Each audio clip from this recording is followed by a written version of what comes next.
Buenas tardes. Me pide Julieta que comience y agradezco poder dar las gracias.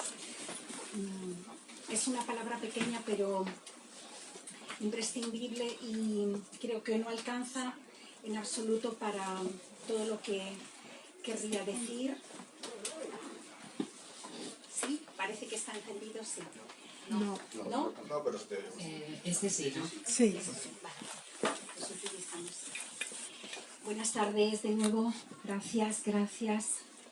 A veces en la repetición encontramos alguna forma de verdad y creo que repito la palabra porque necesito primero agradecer a todas las personas que estáis aquí, muchas poetas que admiro enormemente. Es una felicidad muy grande. La escritura seguramente es una de las aventuras más solitarias que conozco, así que ese espacio de comunicación, de vínculo, de cercanía, no hay modo suficiente de agradecerlo. Desde luego a Julieta Valero por su poesía, por su narrativa, por el epílogo generoso e inteligentísimo que escribió para Incendio Mineral, por haberme querido acompañar en la aventura de estas palabras que ardían, por tantas cosas a lo largo del tiempo. Gracias, por supuesto, a Vaso Roto por confiar en que este libro podría llegar a publicarse. Durante un tiempo pensé que no sería así, que era un libro demasiado personal, que estaba marcado por obsesiones muy particulares, que tal vez no iba a poder decirse más allá de lo estrictamente propio. Y a la librería Alberti, que es siempre un referente para quienes venimos de fuera de Madrid. Benito, María, Ada, tanta gente queridísima, admirada. Así que gracias a Miguel, a mi familia, también por el apoyo, por la convicción de que en las palabras nos sostenemos. Y creo que ahí termina la parte de agradecimientos. Bueno, podría ser mucho más larga, pero no debe ser más larga tampoco. Y creo que te tengo que dar la palabra, Julieta. Le doy la palabra a Julieta Valero. Bueno, pues muy buenas tardes. Tiene mucho mérito que estéis aquí, es épico. La que está cayendo, este es amor. María Ángeles, yo cómo no te voy a querer por todos los conceptos. Y empiezo por el humano, que también tiene mérito escribiendo como escribes, una admiración profunda que sabes que tengo. Tu escritura y tu manera de situarte ante la vida desde la escritura. Y nos hemos conjurado las dos esta tarde para corregir dos cosas que yo creo que los que hacemos gestión cultural se nos ha ido un poco de las manos en los últimos tiempos, y es que se escucha al poeta, que la pasión por el libro y la conversación, y decía Jordi, el haber cambiado aquellas presentaciones leídas, que ahora se ha sustituido en gran parte por la conversación, y es estupendo, mucho más permeable y enriquecedor, pero a veces hace que al poeta le quede poco tiempo, y hoy queremos que le quede tiempo a María Ángeles, que es lo que importa y lo que es irrepetible, que la escuchéis leer su poesía. Así que vamos a empezar. Yo escribí el epílogo hace ya años, porque es un libro que está teniendo inevitablemente un reconocimiento y que está dando alegrías, pero que tiene a nivel editorial hace tiempo ya que se preparó, que empezamos, y yo creo que hace 2 o 3 años, antes de la pandemia, que escribí el epílogo. Me voy a remitir un poco a él para trazar 3 o 4 líneas que pueden tener interés para escuchar a María Ángeles después, y le haré alguna pregunta y ella leerá, que es lo importante, y luego si se tercia, si os apetece, si ella quiere, pues abrimos un diálogo. Me voy a poner las gafas.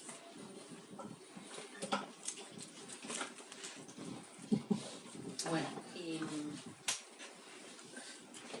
en este epílogo yo comenzaba buscando de alguna manera una línea de cohesión, un trazado general en la obra de María Ángeles, y también una línea de fuga, de proliferación en su forma de escribir. y me preguntaba qué querencia, qué objetivo, qué forma de la inteligencia, del deseo y de la desdicha presidían o estaban al fondo de sus escrituras, porque además si hay una de las cosas que a mí más me gustan y me admiran de la escritura de María Ángeles es que es muy disidente de sí, es muy poco acomodaticia y las propuestas, cada libro es muy distinto y nos obliga como lectores, nos propone, nos lleva a lugares diversos, ¿no? Y me parecía, yo siento que ese punto en común entre sus libros es algo así como una poética de la conjugación.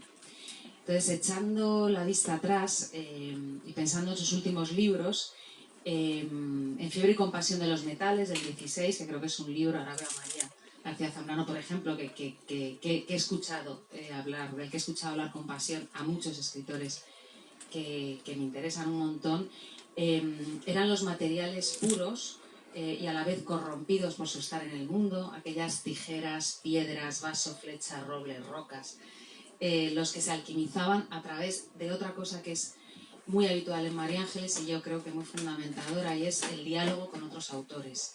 En prácticamente todos sus libros, por no decir en algunos casos como interferencias, la apropiación directa, ¿no?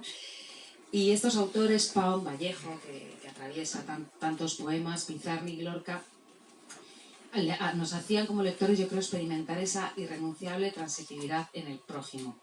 Algo a lo que se refería en el prólogo a este libro Mestre, como el descenso a la idea recíproca del rostro del otro, la temperatura ética de la identificación con el semejante como sensación aflictiva frente al sufrimiento. Después, en 2019, salieron 2 libros, 17 alfiles, que eran esos haikus heterodoxos, maravillosamente heterodoxos, de alguien que conoce muy muy bien la tradición japonesa del haiku y sobre todo además su reelaboración en las poéticas hispánicas, pero que se lo pasó por el arco de triunfo de la creatividad por una razón y además desplazando o renunciando al centro fundamentador del haiku, que es la renuncia al yo, ¿no? La desaparición del yo por algo que decía en el prólogo y que me pareció muy revelador. Decía María Ángeles, estos haikus no se sienten apremiados a ser una instantánea de la realidad porque no imaginan la realidad como algo ajeno al yo que la nombra. Una voluntad de no desalojo extractada, yo creo, de esa necesidad permanente suya de compromiso. Y después, ese mismo año, creo que después de los haikus aparecía Interferencias. A mí es un libro que me impactó muchísimo, que era un ejercicio soberano de apropiacionismo, es decir, a partir de textos de la tradición hispánica, mezclándolo con textos estadísticos, informativos, el poema se convertía en una especie de elemento significante a partir del diálogo y del contraste provocado entre esas dos instancias. Por ejemplo, para hacer una denuncia de tipo mucho más que social, vital y social, pero desde luego muy política. Se mezclaban ahí, si no habéis leído el libro, yo os lo recomiendo muchísimo, Vallejo y las concertinas, de Melilla, Dante y los parados de larga duración, o el famoso Mujer con Alcuza de Damaso y el abandono de las ancianas, de los ancianos en nuestra sociedad, ¿no?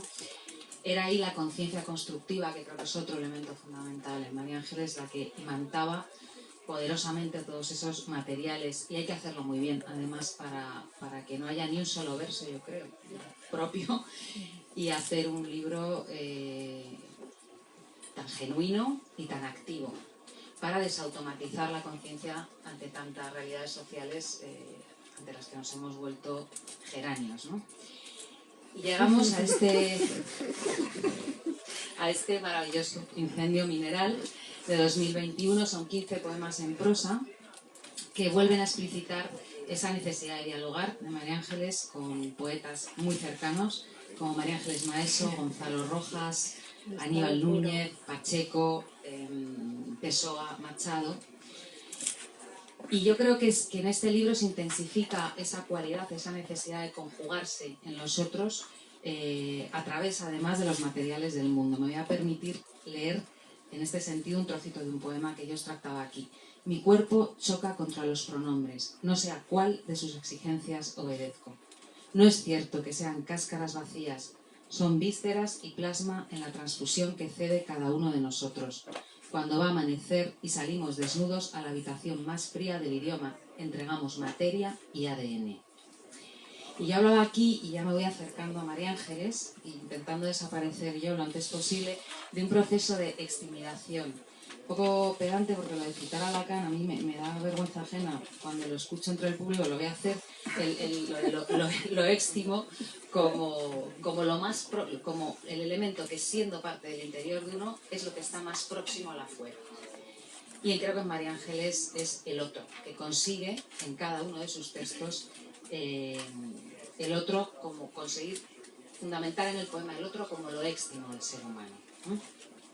Y yo creo que este libro es pues una eclosión de todas esas líneas de conjugación en la otredad. Ahora ya podemos, yo creo que ya, entrar en el libro con alguna pregunta. Y hemos hablado de diálogo, de poética de la conjugación. Para empezar, que nos contaras la génesis del libro y cómo tú, no yo, tú lo sitúas en el contexto creativo, y también cómo llegas a esta escritura después de estos libros inmediatamente previos. Y luego yo creo que hablamos un poco del cuerpo y luego leemos. Es verdad que cuando has escrito varios libros y has recorrido ciertos caminos, la pregunta por cómo acercarte a algún espacio de lo real y de lo irreal desde el lenguaje resulta cada vez más compleja, al menos esa es mi experiencia, cada vez más compleja, tal vez por haber perdido esa primera ingenuidad del primer libro, ¿no?, que se hizo sin saber yo cómo. No quiero decir que este se haya hecho sabiendo yo cómo. Lo que quiero decir es que lo hice sabiendo que había escrito otros que no debían ser repetidos, porque ya agoté en ellos hasta donde fui capaz la gota de luz de verdad que podían guardar para mí, ¿no?, y tal vez para alguien más. Así que entro en este libro sin saber cómo abordarlo. Me doy cuenta de que pesan con más fuerza que nunca el peso de las palabras, que pesa ese peso. Y es redundante porque siento que el temor de la repetición me acompaña, pero a la vez que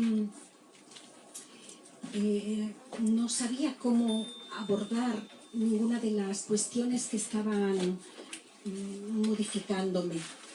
Mi cuerpo choca contra los pronombres. Ese primer verso del primer poema llega como una sensación física, ese momento en el que alguien dice yo y alguien dice tú, y tiene que ver con un libro de María Ángeles Maeso. Luego lo voy a leer y la voy a citar, con un libro suyo titulado ¿Quién crees que eres yo?, que es el modo en el que la madre le pregunta a la hija, la madre enferma de Alzheimer, le pregunta a la hija repite yo, y la madre, pero ¿quién crees que eres yo?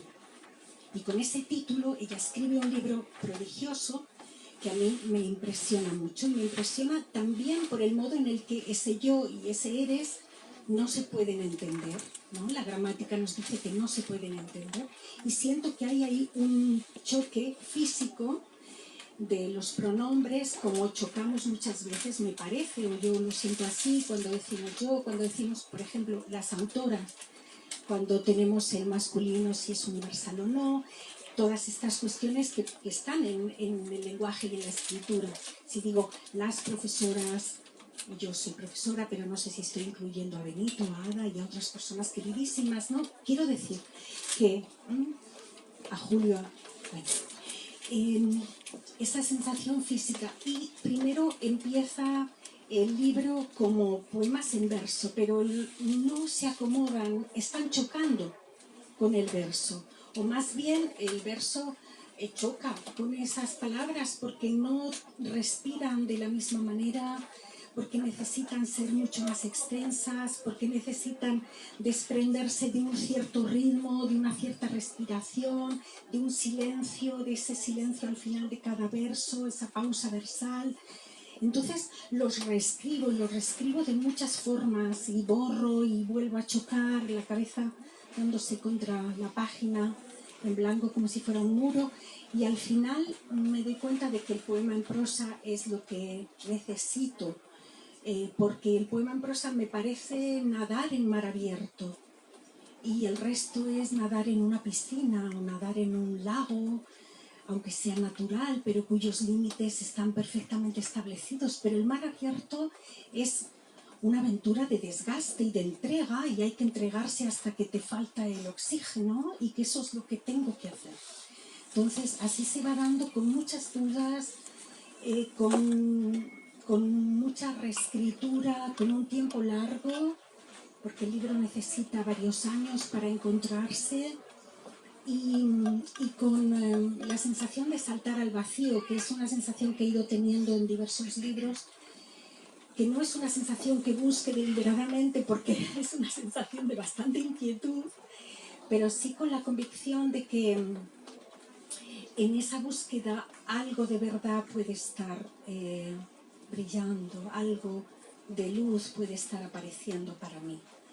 Como quien busca en la oscuridad, siempre recuerdo al abuelo minero, la parte paterna, y buscar en la oscuridad entre cierta asfixia, en el temor de la explosión del Grisú, en ese temor, pero en la convicción de que va a brillar alguna veta de carbón.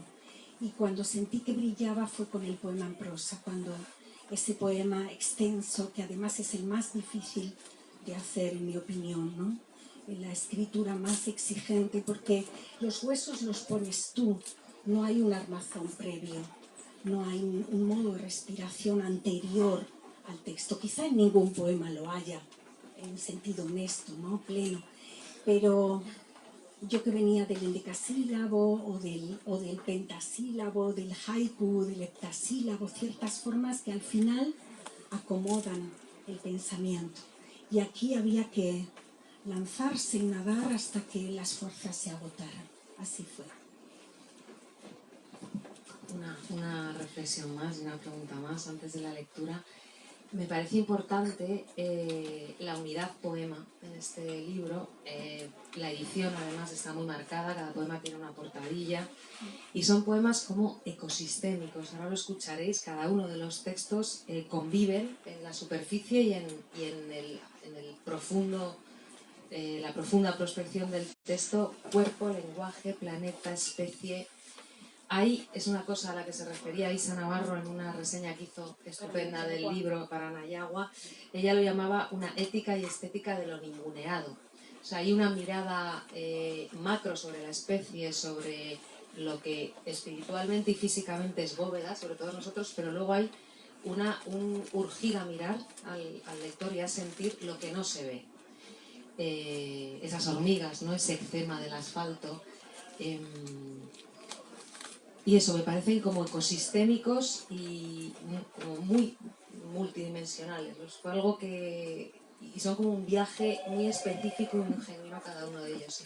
Me gustaría saber qué piensas de esto y si hay una concepción previa de este espacio tan coherente en sí mismo por cada uno de los textos. No hubo una concepción previa, sí que había, y eso se ha ido acentuando, me doy cuenta en libros que leo con mucha admiración y en lo que voy escribiendo, esa convicción de que estamos atravesados por todo, que todo atraviesa el todo, ¿no? Que son palabras muy grandes, quizás excesivas, quizás necesiten 25 notas a pie de página, solo la palabra todo, solo la palabra atravesar, pero la convicción de que estamos relacionados absolutamente entre nosotros, con el pasado, hacia el futuro, de que eso no significa necesariamente una visión consoladora, aunque a veces sí, pero que lo animal, lo vegetal, lo mineral, tienen mucho que decirnos y que nosotros estamos en cierta mirada con respecto a eso y que somos a la vez la bóveda y el microscopio, ¿no?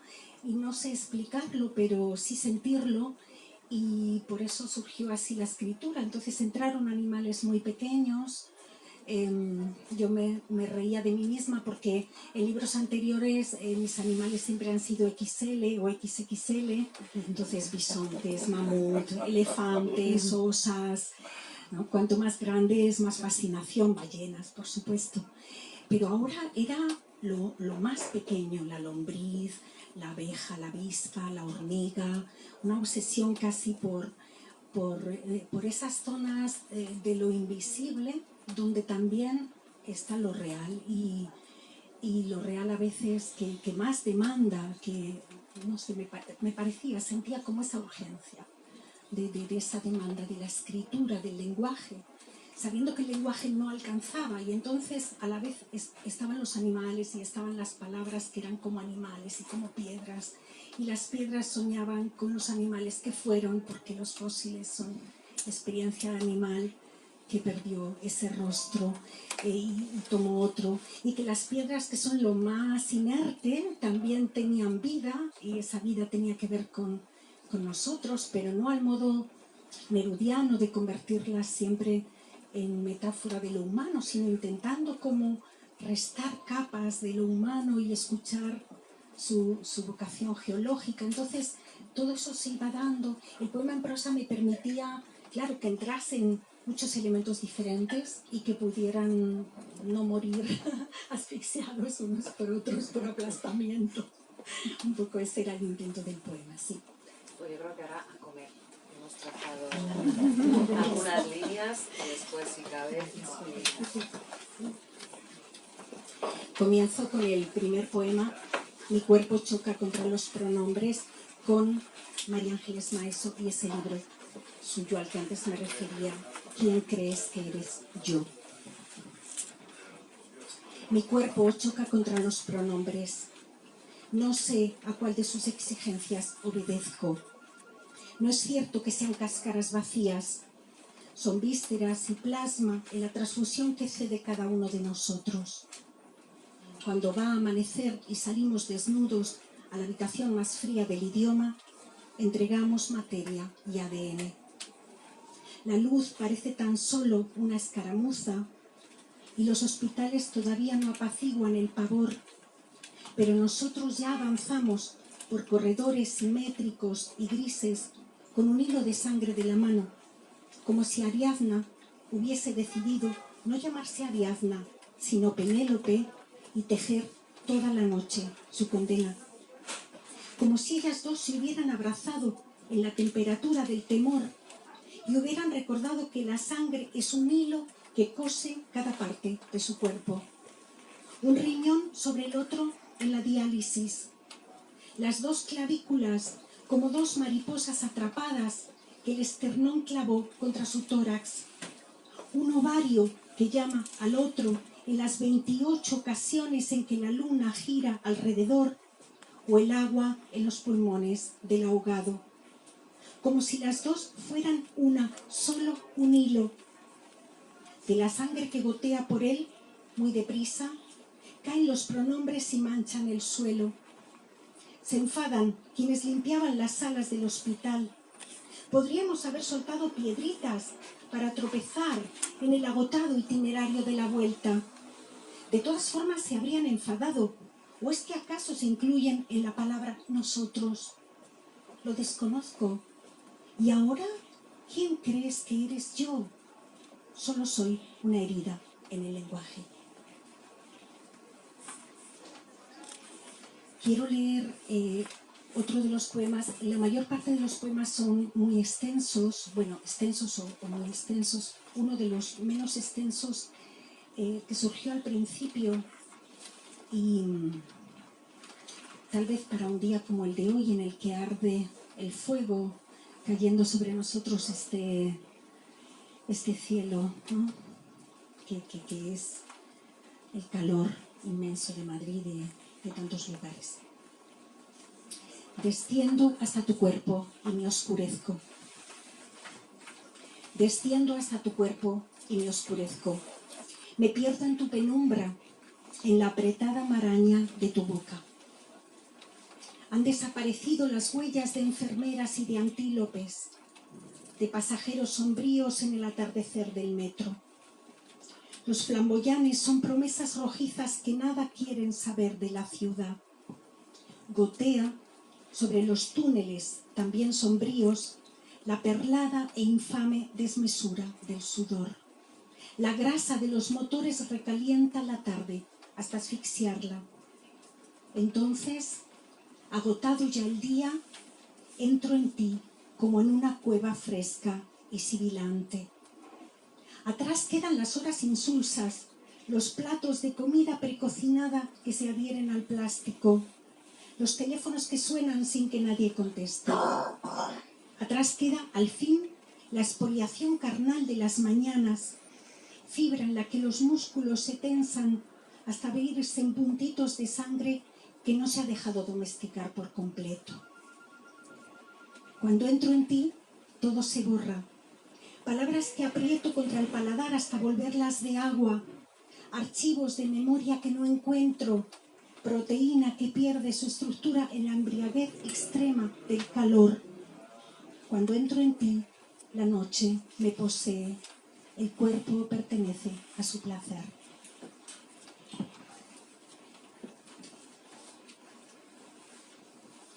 Aparecen de pronto los animales pequeños, aparecen las hormigas en el eczema del asfalto, sobre el eczema del asfalto.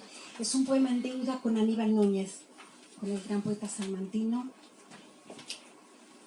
que tuvo una relación muy complicada con la ciudad, con esos espacios de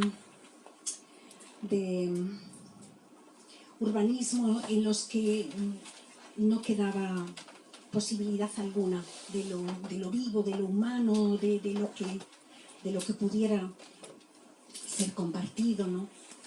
Sobre el eczema del asfalto con Aníbal Núñez. Sobre el eczema del asfalto corre una hilera de hormigas laboriosas. Ellas conocen el poema de Pound y no le temen a la palabra usura porque en el territorio del hambre no resulta posible imaginarla. Artrópodos de las inmediaciones del lenguaje. Escarban bajo tierra por si hubiese otras afecciones más nutricias. No necesitan decir hoja o decir savia para sentir la felicidad extrema de los dientes. No necesitan que yo ponga en su boca nada más que una miga desenvuelta. Pueden hacer suya la ciudad porque la hemos abandonado a la intemperie y ellas pertenecen también al mismo reino invisible que las mendigas rumanas junto al supermercado. Cuando están muy cansadas y se duermen sobre los carros vacíos de la compra, los insectos penetran en su sueño. Al fondo del agua más oscura, donde han quedado quietas brevemente, comparten con las piedras su inmovilidad. Nada ocurre en la superficie que se irisa con el viento, pero en el lodo profundo las larvas se agitan. Mientras el agua duerme, ellas reclaman alimento a los adultos que les entregan materia líquida regurgitada. Entonces recuerdo de pronto que yo también he crecido con palabras que otros lamieron y han masticado hasta la extenuación, como esos chicles rosa con los que termina doliendo respirar. Las han deglutido y vuelto a deglutir, dejándolas resecas en su ollejo. Pero yo las chupaba con fruición por si aún soltasen alguna perlita de sabor en mi boca. Las han peinado con morosa severidad o desinfectado cuando sangraba la piel en las rodillas de la infancia. Las han abrigado, vestido de uniforme, desnudado en los hoteles, las han poseído. En el sueño, las larvas, las palabras, crecen veloces y avanzan disciplinadamente, como niñas enlutadas que llevaran una tela de pañal en la cabeza, madres de otra plaza circular cuyo oscuro grito no termina de agotarse.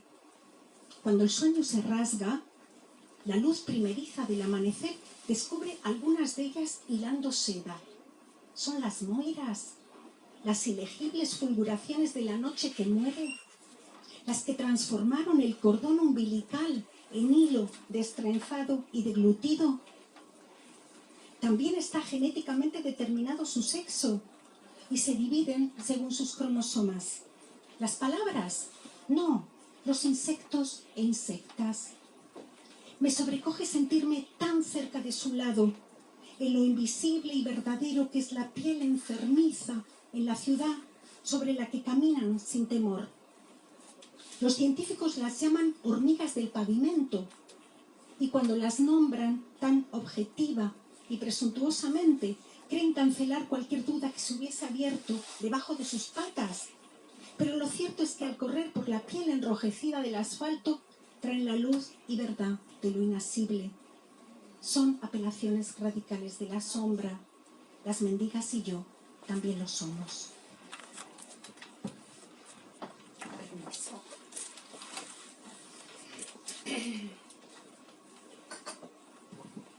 Me daba cuenta, según iban avanzando los poemas, que todo podía tener cabida, pero no sabía bien cómo se producía, ¿no?, esa llegada, y que había muchos ecos, que había posibilidad de devolver a poetas que admiro alguna clase de abrazo y también y de agradecimiento, ¿no?, y de presencia.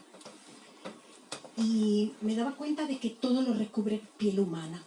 Fue uno de esos momentos que me sobrecogió, como la imagen de que todo, las librerías y las mesas y las sillas y las palabras están recubiertas de piel humana. No sé explicarlo y por eso lo escribí. Todo lo recubre piel humana. Como una moqueta despellejada y sola, como si nombres propios y comunes uniesen sus órganos, su temperatura desigual, como si lo heterogéneo pudiese estar contenido en lo homogéneo, todo lo recubre piel humana. Puentes que unen sin mampostería las 3 letras de la palabra río. Lujosas viviendas desocupadas en las ciudades que muerden el extrarradio de su necesidad. Maltrechos ascensores que siempre huelen a lejía. Piscinas públicas y esas catedrales que albergan, bajo la vehemencia sorprendida de sus bóvedas, tendón y ligamentos de quienes las pusieron en pie sobre los hombros. Cuando giran los cuerpos en sus piedras molares, entregan la proporción áurea de su propio agotamiento, las toxinas que enfermaron en los bronquios, la dermis desgastada a causa de ese tránsito, el que va de lo orgánico a lo mineral, el que envía a través de las venas una tumultuosa proliferación de eritrocitos para que en el espesor calcáreo se abran cauces de sangre liberada. Como si hubiese conductos escondidos, corredores de sombra que nunca aparecen en los planos, pero comunican entre sí furtivamente. La maquinaria exactísima de los huesos, radio y cúbito, con el magro caudal de la pobreza. Compás que oprime la musculatura del brazo en sus tardes desesperadas, para que la piel sea tegumento y protección, cápsula de aire que todo lo envuelve sobre su propia precariedad y lo protege del desalojo de vivir. Muy cerca tiembla el trueno de la tilde en el grisú, y bajo las redecillas para el pelo de las cocineras quedan atrapadas las declaraciones de libertad, igualdad y fraternidad. La Comuna de París está tan lejos que es solo una línea imaginaria, un brevísimo apunte descarado que no termina de desaparecer de los manuales. Pero también en los barrios de Madrid o Palencia es piel humana la primera que arde y se estremece. No importa que parezca lo contrario. Luego caerán los días o las bombas, pero justo antes de ese estallido que todo lo compete, será piel la que entrega su nombre hasta morir. No importa que parezca lo contrario. Piedras, pasajes, porterías de fútbol, todo lo recubre piel humana. Por eso las manos de mi padre, ahora que envejece, se atormentan. Van agarrotándose hasta quedar inmovilizados los tendones. Mientras lo miro caer hacia otro tiempo, él va volviéndose un bloque desnudo de hormigón. Las casas que ha levantado, el tiempo que ha levantado, los enseres y caminos que ha levantado serán más duraderos que él mismo, porque ha entregado su corazón a esa tarea inflexible y pertinaz. Ha donado su luz, su consistencia. Nada se ha quedado para sí, ninguna monedita de fulgor ha quedado olvidada en sus bolsillos. La piedra, a cambio, le regalará su inmovilidad, el noble territorio de lo ausente. Por eso sé, no importa que parezca lo contrario, que cuando sus manos rotas, incompletas y bellísimas sean tan solo sillares para el aire, formarán argamasa y trabazón, índice en que el oxígeno se asienta. Piedra padre que todo lo ha fundado, geología y canción de los nudillos. Y voy terminando ya. Despedirse antes de despedirse son uno de los modos más difíciles de amar que conozco. Seguro que lo entendéis más de lo malo.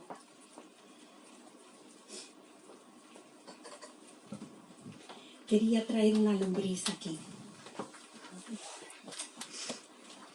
Yo no sé si alguien siente pasión por las lombrices. Es una pregunta muy rara esta. Pero padre y abuelo pescador tenían esa ceremonia de la lombriz y el anzuelo, y en una conferencia sobre Claudio Rodríguez, Amelia Gamoneda es una maravillosa, estudiosa, con un corazón de poeta tan grande, aunque invisible, como el de su padre. En una conferencia sobre Claudio Rodríguez, Amelia de pronto trajo una lombriz de tierra. Yo la estaba escuchando y me pareció increíble que ese animalito pequeño quisiera estar allí, ¿no? Porque todo eran mesas, libros, micrófonos, y bueno, me parecieron extraordinarias, porque lo son, solo que yo no les había prestado toda la atención que luego intenté. En la lombriz de tierra nada es tierra. En la lombriz de tierra nada es tierra.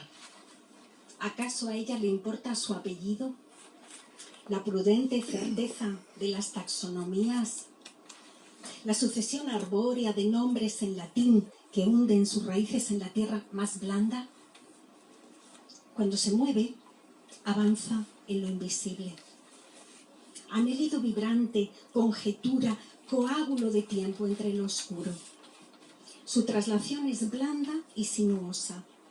No acepta ni la línea, ni el triángulo, ni ningún mecanismo de lo rígido. No puede imaginar que otras especies reñimos violentamente con nuestros huesos, que los soportamos con la resignada obstinación de quien carga todo el peso de la ley.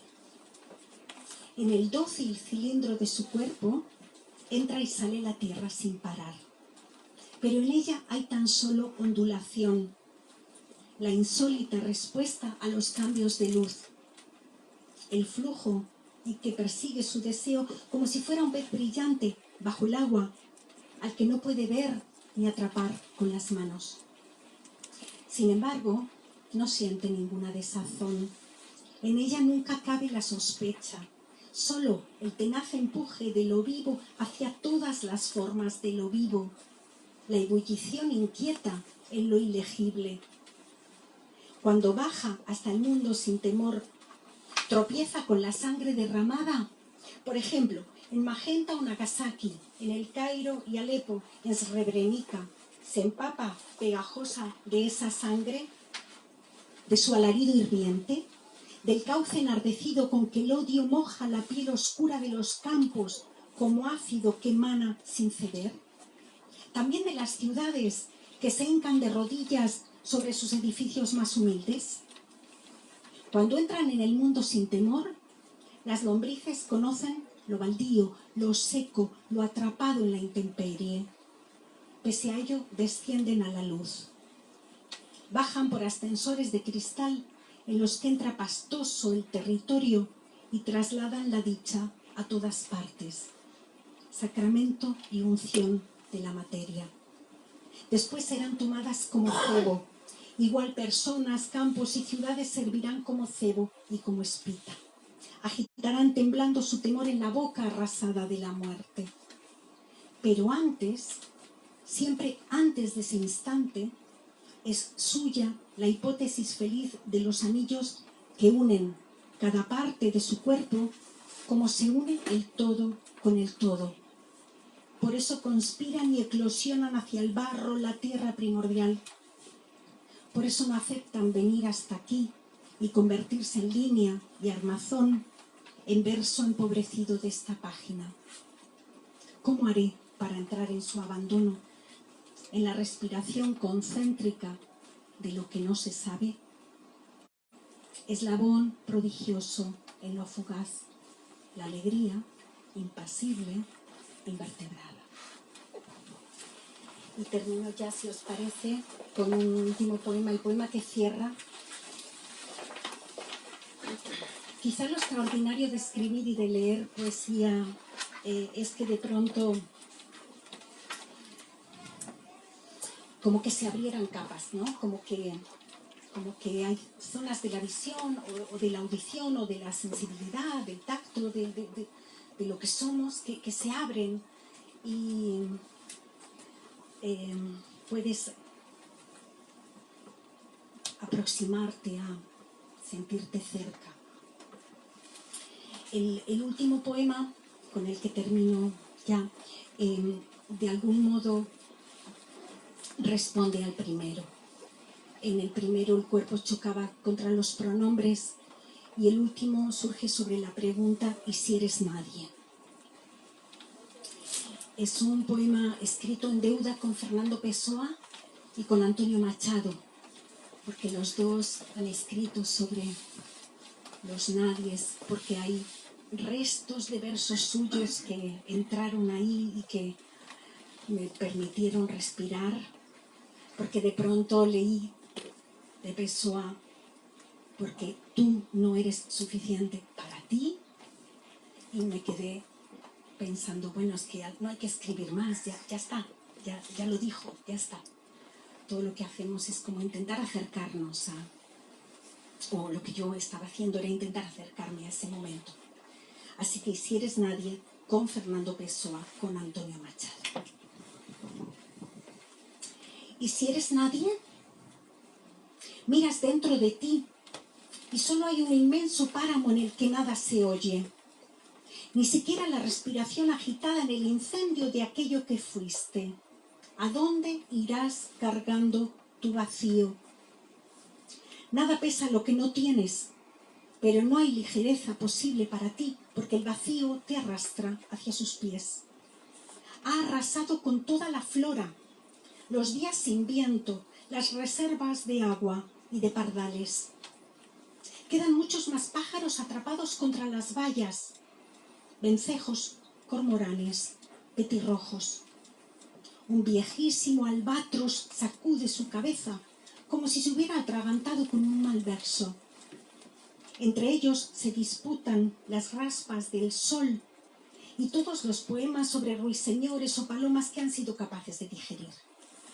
Disputan también con quienes han quedado crucificados contra esas vallas, atrapados en la larga migración del hambre, de la guerra. Y mientras, tú sobre tu páramo vacío. Te asomas con miedo al brocal de la boca y solo se ve un espejo negro que parece saludarte desde el fondo. También alguna mano de gente difusa tras tantas pantallas entreabiertas. Nada se oye sino la frugalidad de la desgana. A lo lejos, tal vez el agua pida que abras la puerta de tu cuerpo. O vas a conformarte con ser páramo, eriazo que no habilitan las hormigas, pedregal que golpea con su sed. Y si nadie somos todos, pájaro perro, pájaro persona, población y polluelo enardecido. ¿Qué harás en el tránsito de las taxonomías? En ti están los 100.000 caracteres hereditarios que te atan dulcemente a los demás. Los 3.000 millones de letras del genoma humano que has aprendido sin esfuerzo y silbas con felicidad al levantarte. 24 de los 90 elementos químicos, todas las maletas que quedan extraviadas frente a las aduanas y las noches de Ítaca y Caronte. En ti, partículas lejanísimas de estrellas y otros parientes, piedras, peces, patronímicos, banderas deslucidas y otros trapos del dolor. Incluso meteoros en el festejo de la luz. Todos ellos te bendicen y completan. Bendicen cada una de las capas freáticas que alimentas con tu desesperación y tu amor radical a esa extrañeza que llamaron vivir, estar viviendo. Porque tú no eres suficiente para ti. Desconoces quién eres y no importa. De pronto apremian la vida y los tendones. De pronto estallan granos rojísimos de luz sobre la superficie torpe de tu lengua. Algunos estorninos los disputan y te besan con su canción de alambre. ¿Cómo dejar entonces que el día colisione? Que haya personas aparcadas como muebles mientras viajan las mesas en primera. ¿Alguna vez recibiste en herencia un baúl y una silla de esparto? Pero hoy todo ha sido arrasado en el fuego hasta el flequillo que desordenó los días y la expiación y nota a lápiz del convenio laboral, mientras hay personas aparcadas como muebles y están dentro de ti, son tu apellido. Con el agua que emana de sus letras, humedeces tu frente y te levantas. Muchísimas gracias.